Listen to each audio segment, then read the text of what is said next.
सभी का ऑनलाइन शिक्षण में स्वागत।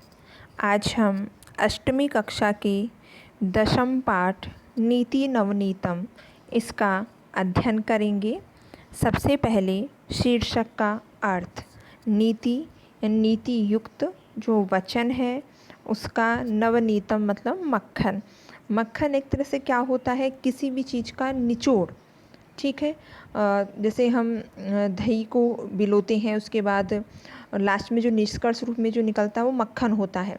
तो उसी प्रकार जो नीति के जितने भी वचन हैं उन सब का जो निचोड़ है, जो संक्षेप है या सारांश है, वो इस चैप्टर में दिया है।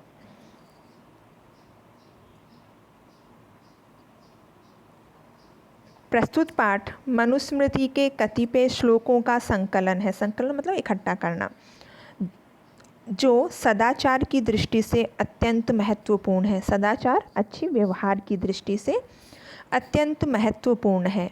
यहाँ माता पिता तथा गुरुजनों को आदर और सेवा से प्रसन्न करने वाले अभिवादनशील मनुष्य को मिलने वाले लाभ की चर्चा की गई है।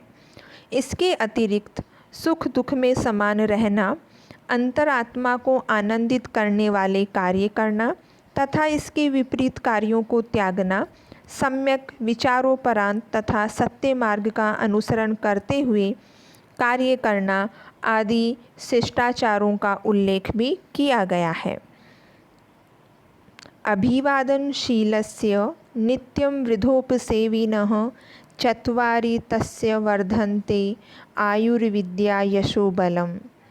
अभिवादनशीलस्य तो नित्यम हमेशा, अभिवादनशील से प्रणाम करने वाले स्वभाव वाले व्यक्ति की, वृद्धोपसेविनः बड़ों की सेवा करने वाले व्यक्ति की, तस्य मतलब उस व्यक्ति की जो प्रणाम करने का स्वभाव रखता है, बड़ों की सेवा करने वाला होता है, ऐसे व्यक्ति की चत्वारि वर्धन्ते चार चीज़ें हमेशा बढ़ती हैं। क्या? आयु, विद्या, यशो मतलब यश प्रसिद्धि, और बल। इसलिए हमें हमेशा हमसे जो बड़े व्यक्ति हैं उनकी सेवा करनी चाहिए और हमेशा हमसे जो बड़े हैं उनका हमें सम्मान करना चाहिए। ध्यातव्यम वृद्धोपसेविनः, वृद्ध प्लस उपसेविनः, इसमें गुण संधि है। आयुर्विद्या, आयुः प्लस विद्या।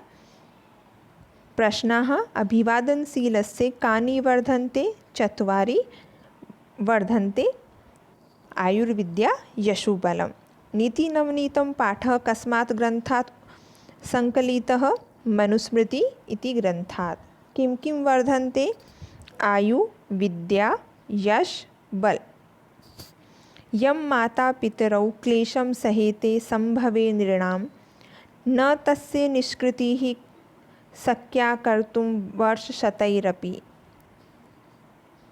नृणां संभवे, मनुष्यों के जन्म देने में माता पितरौ माता और पिता, यम क्लेशम सहते जिस कष्ट को सहन करते हैं, तस्य निष्कृति ही उसकी ऋण मुक्ति, उसके कर्ज से मुक्ति, वर्ष शतैरपि 100 वर्षों में भी, न शक्या कर्तुम 100 वर्षों में भी करना संभव नहीं है।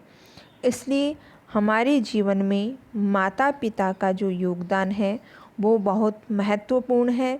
हम उनकी पूरे जीवन भर भी यदि उनकी हम सेवा कर दें तो भी उनके ऋण से हम मुक्त नहीं हो सकते। ध्यातव्यम वर्षशतैरपि, वर्षशतैः प्लस अपि, कर्तुं क्रीधातु तुमुन् प्रत्यय। प्रश्नाः नृणां संभवे कौ क्लेशं सहते? माता पितरौ, तस्य पदे का विभक्तिः? षष्ठी। तयोर्नित्यं प्रियं कुर्यात् आचार्यस्य च सर्वदा, तेष्वेव त्रिषु तुष्टेषु तपः सर्वं समाप्यते।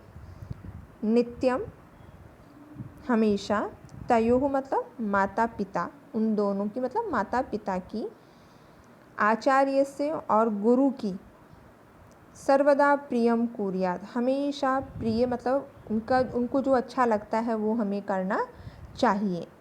तेषु एव त्रिषु तुष्टेषु, उन तीनों के संतुष्ट होने पर, प्रसन्न होने पर, सर्वम तपः समाप्यते, संपूर्ण जो तप हैं वो समाप्त हो जाते हैं। कहने का तात्पर्य है कि हमें हमेशा ऐसे कार्य करना चाहिए जिससे माता पिता और गुरु हैं वो हमेशा प्रसन्न रहे। यदि ये तीनों हम पर प्रसन्न रहते हैं तो हमें कोई भी तप करने की आवश्यकता नहीं है, हमें सभी तपों का फल अपने आप मिल जाएगा। ध्यातव्यम तयोर्नित्यं, तयोः प्लस नित्यं, तेष्वेव तेषु प्लस एव। प्रश्नाः सर्वदा केषां प्रियं कुर्यात्, हमेशा किसका प्रिय करना चाहिए? तो इसमें आएगा तयोः मतलब माता पित्रोः और आचार्यस्य च। तेष्वेव त्रिषु तुष्टेषु अस्मिन् वाक्ये त्रयः के सन्ति? माता पिता आचार्यः च। सर्वं परवशं दुःखं, सर्वं आत्मवशं सुखम्, एतत् विद्यात् समासेन लक्षणं सुख दुःखयोः। सर्वम यानी सभी प्रकार से, परवशम यानी दूसरों के अधीन होना, दुखम दुख है। हम सभी प्रकार से दूसरों के वश में होते हैं तो वो क्या हो जाता है? दुख होता है। सर्वम आत्मवशम सुखम, और सभी तरह से स्वयं के ही, अपने ही वश में रहना क्या होता है? सुख है। एतत् विद्यात् समासेन लक्षणम सुख दुःखयोः, सुख और दुख का यह संक्षेप में लक्षण हमें जानना चाहिए। तो इस श्लोक में सुख और दुख की परिभाषा दी है कि हम दूसरों के अधीन रहते हैं तो वो दुख है, और हम स्वयं के ही वश में रहते हैं तो वो सुख है। प्रश्नाः दुःखं किं भवति? सर्वं परवशं दुःखम्, आत्मवशं किं भवति? आत्मवशं सुखं भवति। यत् कर्म कुर्वतो अस्य स्यात् परितोषो अन्तरात्मनः, तत्प्रयत्नेन कुर्वीत, विपरीतं तु वर्जयेत। यत् कर्म जो कर्म, कुर्वतो करते हुए, अस्य मतलब इसकी, अंतरात्मनः मतलब हृदय, हमारी अंतरात्मा मतलब हमारा हृदय, परितोषः स्यात् संतोष हो जाता है, संतुष्ट हो जाता है। जिस काम को करने से मनुष्य की अंतरात्मा, उसका हृदय प्रसन्न हो जाता है, संतुष्ट हो जाता है, तत्प्रयत्नेन, तो उस कार्य को जिसको करने से मनुष्य खुश होता है, उस कार्य को प्रयत्नपूर्वक कुर्वीत करना चाहिए। विपरीतम, और इसके जो विपरीत जिससे हमें दुख होता है, तो वर्जयेत, उसको हमें त्याग देना चाहिए, उस कार्य को हमें नहीं करना चाहिए। ध्यातव्यम कुर्वतोस्य, कुर्वतः प्लस अस्य, परितोषोऽन्तरात्मनः, परितोषः प्लस अन्तः प्लस आत्मनः। प्रश्नाः किं वर्जयेत्? विपरीतं वर्जयेत्। अस्माभिः कीदृशं कर्मं कर्तव्यम्?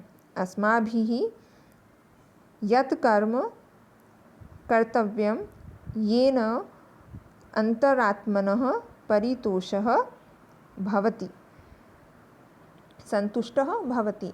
दृष्टिपूतं न्यसेत् पादं, वस्त्रपूतं जलं पिबेत्, सत्यपूतं वदेत् वाचं, मनःपूतं समाचरेत्। नेत्रों से पवित्र मतलब नेत्रों से हमें देखकर, पादम यानी पैर, न्यसेत मतलब रखना चाहिए। वस्त्रपूतम जलम पिबेत, वस्त्रपूतम मतलब वस्त्र से पवित्र करके, मतलब वस्त्र से छानकर पानी पीना चाहिए। सत्यपूतम वदेत वाचम, सत्य से पवित्र मतलब सत्ययुक्त वाणी हमें बोलनी चाहिए।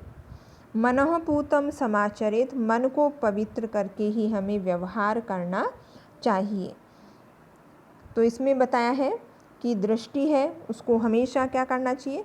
हमें दृष्टि का उपयोग हमेशा देखने में करना चाहिए। तो नेत्रों से देखकर आगे कदम रखना चाहिए।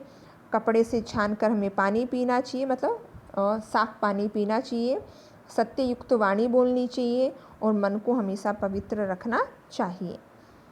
ध्यातव्यं वदेद्वाचं वदेत प्लस वाचं पिबेत पा धातु है विधिलिंग लकार है। प्रश्नाः कीदृशं जलं पिबेत वस्त्रपूतं जलं पिबेत कीदृशीं वाचं वदेत सत्यपूतां वाचं वदेत कीदृशं पादं न्यसेत दृष्टिपूतं न्यसेत पादम्। धन्यवादः।